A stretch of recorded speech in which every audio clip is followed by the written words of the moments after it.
The IWW, or Industrial Workers of the World, is a labor union striving towards the better treatment of workers that are in a lower position of power compared to their bosses in our capitalist society. The IWW supported the idea of one big union, meaning to bring all the interests of workers together and fix all labor problems. To build their union, or a monopoly of people, unlike the majority of businesses, they welcomed African Americans and women with open arms. But most likely just so that they could make their union larger.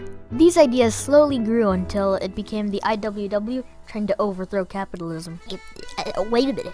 What the heck is capitalism and why did they battle it?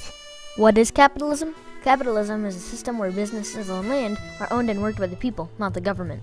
The IWW challenged capitalism and attempted to overthrow it. They even started to discuss openly sabotage plans. Buzzword! Sabotage. Purposely destroy or damage something, typically for political gain. Clearly, this difficult task would end in failure. Do you think capitalism should be overthrown? In today's age, capitalism has been shown to be working and keeping our society functioning, and back then it mistreated workers of businesses. Even then, the IWW's attempts at ending capitalism were far more extreme than it needed to be. They even ended up causing what is now known as the Everett Massacre. Wait a minute, hold up. What's the Everett Massacre? To understand the Everett Massacre, you'll need to know about Wobblies. There were also IWW members by the name of Wobblies that were impatient and wanted extreme change immediately. They would often give off speeches in street corners and parks. If needed, they agreed to strike. The less extreme people were similar to how workers battled for the right to speak freely with government leaders and their bosses to acquire better pays and safer work environments. Now I can tell you about this horrific event.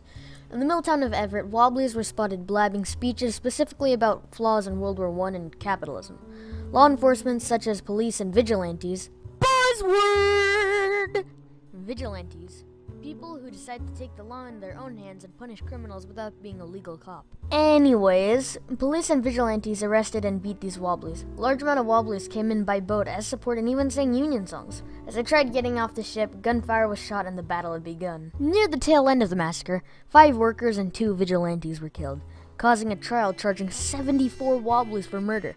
The defense showed that no one was able to tell who shot the first gun, and coincidentally, no guns were found in the ship. All the Wobblies had been freed. Never mind all that. Were the IWW members successful in destroying capitalism? Unsurprisingly, no. Capitalism continued to thrive and is a system us Americans use today.